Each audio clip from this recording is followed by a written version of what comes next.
Hello friends, welcome to my channel. आज compare करेंगे Kotak emerging equity के साथ HDFC mid cap opportunity. Mid cap category से दोनों फंड बिलोंग करते हैं एंड इस दोनों का ही एयूएम बहुत ज़्यादा है और डिटेल में हम डिस्कस करेंगे। And morning star, CRISIL, value research के डिफरेंट स्टडी इन दोनों फंड के ऊपर हुआ है, उसको भी इस वीडियो में हम डिटेल में डिस्कस करेंगे। तो क्या करेंगे, एक एक करके पहले तो दोनों फंड के परफॉर्मेंस को ओवरलैप करके चेक कर लेंगे।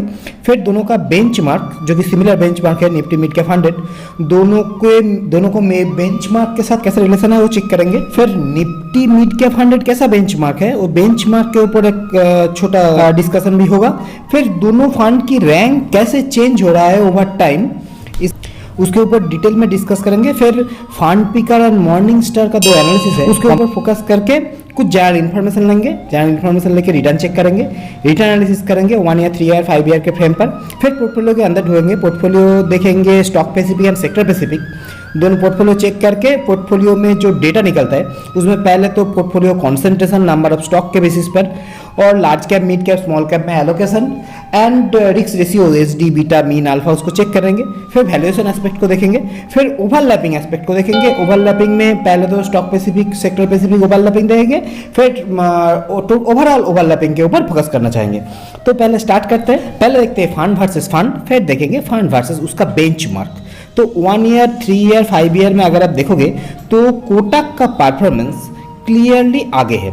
1 ईयर, 3 ईयर में तो क्लियरली आगे है, लेकिन 5 ईयर का चार्ट अगर आप देखोगे लास्ट 3 ईयर में ही आगे, उसके पहले दोनों का परफॉर्मेंस सिमिलर काइंड ऑफ था।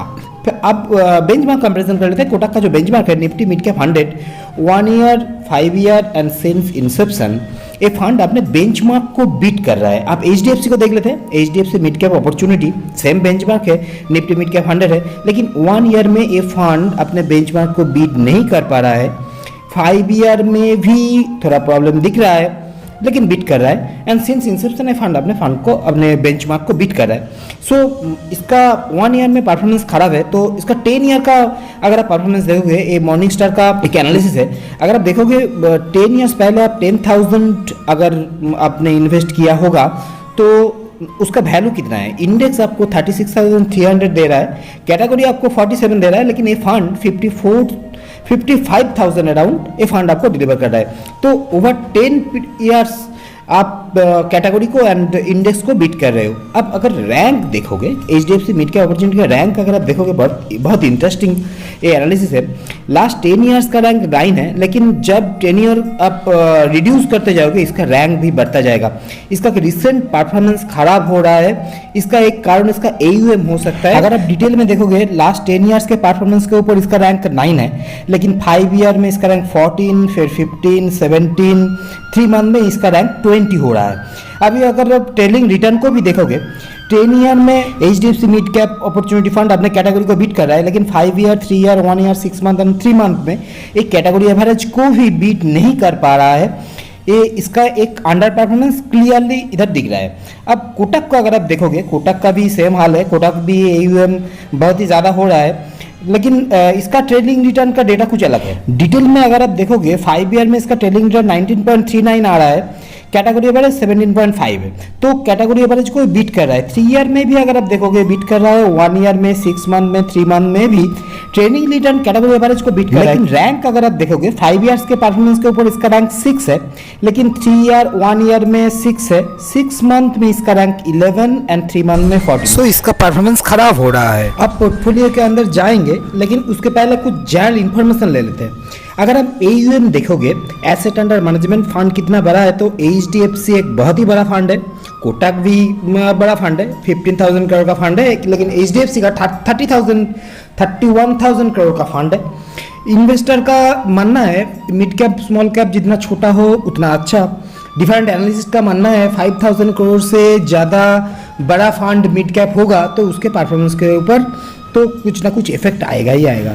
अब रैंक अगर आप देखोगे तो क्रिसिल ने कोटक को 4 स्टार रैंक दिया है, लेकिन एचडीएफसी मिड कैप अपॉर्चुनिटी को 3 स्टार। बेंचमार्क दोनों का सेम है, Nifty mid cap 100। Expense ratio HDFC mid cap का दुगना है कोटक के कंपैरिजन में। टर्नओवर अगर आप देखो, टर्नओवर इधर ज्यादा नहीं हो सकता क्योंकि एयूएम ज्यादा बड़ा है। फिर भी अगर आप देखोगे दोनों का सिमिलर काइंड ऑफ टर्नओवर है, अराउंड 12%। आप पोर्टफोलियो के अंदर ढूंढने से पहले एक बार रिटर्न चेक कर लेते हैं, फिर पोर्टफोलियो कॉन्सेंट्रेशन, पोर्टफोलियो एलोकेशन के ऊपर फोकस करेंगे। अगर आप देखोगे 1 ईयर, 3 ईयर एंड 5 ईयर में कोटक इमर्जिंग में अपने बेंचमार्क को बीट कर रहा है, लेकिन HDFC mid cap opportunity 1 year में अपने कैटेगरी एवरेज को बीट नहीं कर पा रहा है। 3 ईयर में सेम पिक्चर है, कोटक का परफॉर्मेंस बेटर है कैटेगरी एवरेज के कंपैरिजन में, लेकिन HDFC का नहीं। 5 ईयर में भी सिमिलर पिक्चर है। HDFC 1 ईयर, 3 ईयर, 5 ईयर में कैटेगरी एवरेज को बीट नहीं कर पा रहा है, इसका रैंक भी गिर रहा है, इसका AUM बढ़ रहा है। आप पोर्टफोलियो कॉन्सेंट्रेशन के ऊपर फोकस करना चाहेंगे। पहले देखते हैं नंबर ऑफ स्टॉक के हिसाब से दोनों का AUM बढ़ा है, कैटेगरी एवरेज के कंपैरिजन में नंबर ऑफ स्टॉक भी दोनों के पास ज़्यादा है। सो एक डिफेंसिव काइंड ऑफ स्ट्रैटेजी है। अगर आप टॉप 5, टॉप 10 में एलोकेशन देखोगे तो कैटेगरी के कंपैरिजन में HDFC मिड कैप अपॉर्चुनिटी ज़्यादा कॉन्सेंट्रेटेड है। टॉप 5 में भी कैटेगरी के कंपैरिजन में ज़्यादा एलोकेशन है, टॉप 10 में भी है।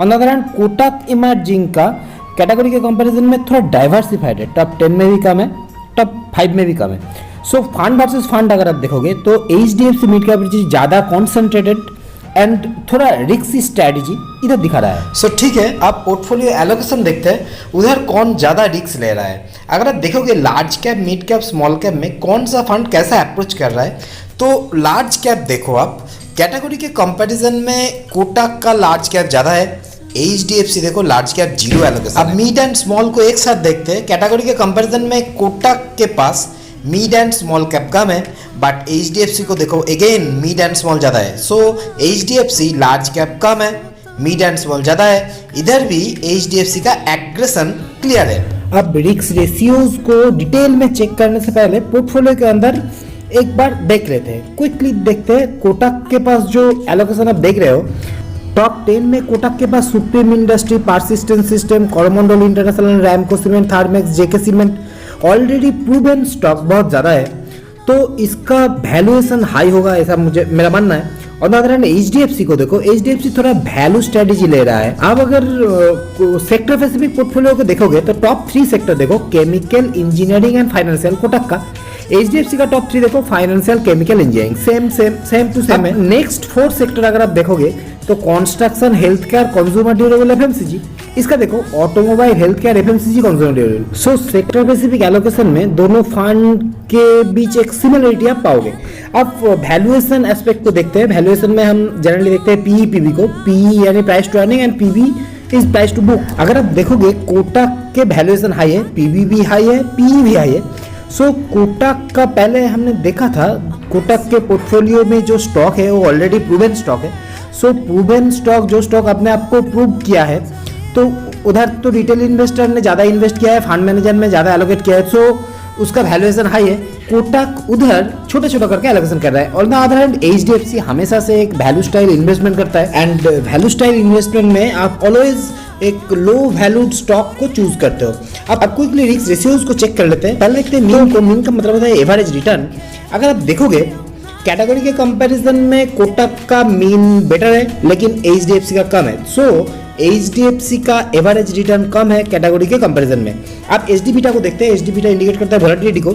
इधर इन्वेस्टर का मानना है अगर आपके मीन सेम आ रहा है, अगर एवरेज रिटर्न आपको सेम मिल रहा है, तो आप लोअर वोलेटिलिटी लोगे, सो लोअर इज बेटर होता है। अगर आप देखोगे इधर क्लियरली तो कैटेगरी के कंपैरिजन में दोनों का ही SD कम है एंड बीटा दोनों का ही ज़्यादा है। तो और फंड वर्सेस फंड अगर आप देखोगे तो HDFC मिड कैप अपॉर्चुनिटी जो फंड है वो कोटक के कंपैरिजन में ज़्यादा वोलेटाइल है। अब सार्क और अल्फा को देख लेते हैं एक बार। इधर हायर रिस्क बेटर होता है। सार्क कहता है आपका फंड रिटर्न जनरेट करने के लिए कितना रिस्क ले रहा है, तो हायर रिस्क बेटर, तो कोटक इधर बेटर है। अल्फा देखो, अल्फा कहता है अगर आपका बेंचमार्क 0 रिटर्न देगा तो आपका फंड कितना रिटर्न जनरेट कर सकता है। इधर HDFC का हाल बहुत ही बुरा है।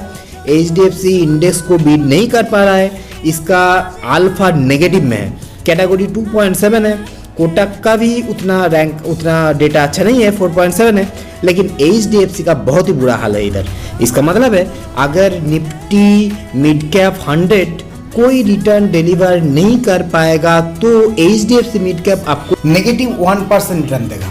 One more thing, HDFC mid cap का SD बीटा ज़्यादा है, फंड ज़्यादा वोलेटाइल है, लेकिन फिर भी ये नेगेटिव अल्फा लेस मीन आपको डिलीवर कर रहा है। अगर कोई इन्वेस्टर ज़्यादा वोलेटिलिटी ले रहा है तो किस लिए ले रहा है? ज़्यादा रिटर्न के लिए ले रहा है। लेकिन HDFC ज़्यादा वोलेटाइल ज़रूर है, लेकिन उसको ठीक तरह से मैनेज नहीं कर पा रहा है, इन्वेस्टर को रिटर्न नहीं डिलीवर कर रहा है। अब पूरे एनालिसिस को समाप्त करने से पहले एक बार पोर्टफोलियो ओवरलैपिंग के ऊपर एड्रेस करते हैं। पहले हमने देखा कोटक के पास जो स्टॉक है टॉप 10 में, वो ऑलरेडी प्रूवन स्टॉक है, PEP भी हाई है। कोटक हाई वैल्यू सेक्टर में छोटे छोटे करके इन्वेस्टमेंट कर रहा है। HDFC on the other hand एक वैल्यू स्टाइल अप्रोच ले रहा है। जब हमने सेक्टर स्पेसिफिक देखा तो सेक्टर स्पेसिफिक भी दोनों का allocation similar kind of nature इधर दिख रहा था।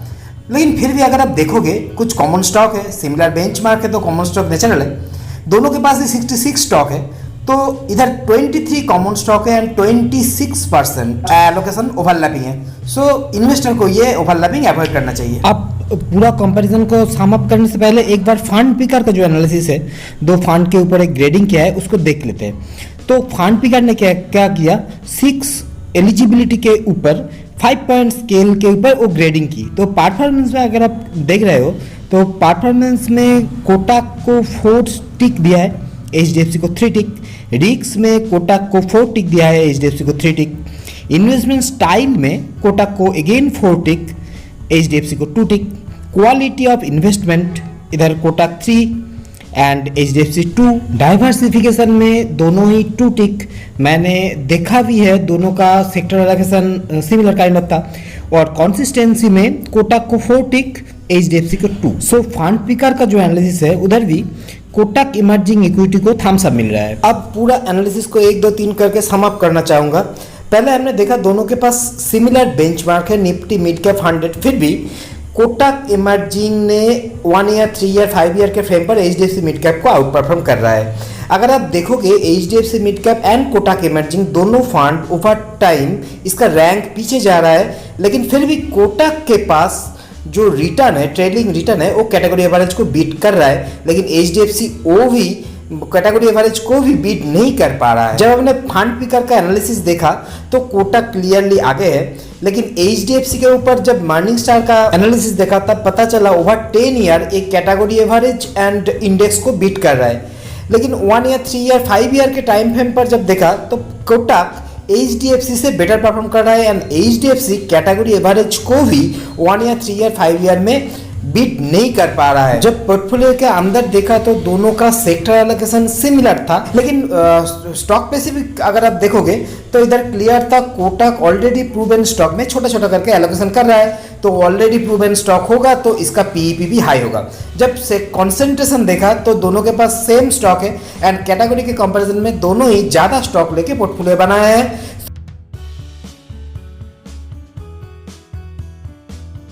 एक डिफेंसिव अप्रोच ये आप कह सकते हो। लेकिन large cap, mid cap, small cap में जब हमने एलोकेशन देखा तो HDFC लार्ज कैप लिया ही नहीं। रेशियो में हमने जो देखा HDFC मिड कैप अपॉर्चुनिटी का SD बीटा ज़्यादा है, फंड ज़्यादा वोलेटाइल है, लेकिन फिर भी एक कैटेगरी के कंपैरिजन में ज़्यादा मीन डिलीवर नहीं कर पा रहा है, ज़्यादा अल्फा डिलीवर नहीं कर पा रहा है। हालांकि इसका नेगेटिव अल्फा है। नेगेटिव अल्फा का मतलब है अगर बेंचमार्क 0 रिटर्न देगा, इधर निफ्टी मिड कैप 100 अगर 0 रिटर्न देगा तो ये फंड आपको नेगेटिव 1% रिटर्न देगा, जो इन्वेस्टर नहीं पसंद करना चाहेंगे। अब वैल्यूएशन जब देखा हमने देखा तो कोटक का वैल्यूएशन हाई है। कोटक ऑलरेडी प्रूवन स्टॉक में छोटा छोटा करके इन्वेस्टमेंट कर रहा है। जब ओवरलैपिंग इशू के ऊपर फोकस की तो same sector, same benchmark, overlapping natural था। फिर भी अगर आप देखोगे इधर 23 कॉमन स्टॉक 66 स्टॉक में से एंड 26% ओवरलैपिंग, जो इन्वेस्टर को अवॉइड करना चाहिए। इसका मतलब है दोनों फंड एक साथ पोर्टफोलियो में ना रखो तो अच्छा होगा। ये था मेरा एनालिसिस। इन डेटा पॉइंट को आप कैसे देख रहे हो, आप कैसे एनालिसिस कर रहे हो, तो मेरे साथ कमेंट बॉक्स पर जरूर शेयर कर सकते हो। मेरा एनालिसिस भी आप इसी तरह इम्प्रूव कर सकते हो। And thank you for watching.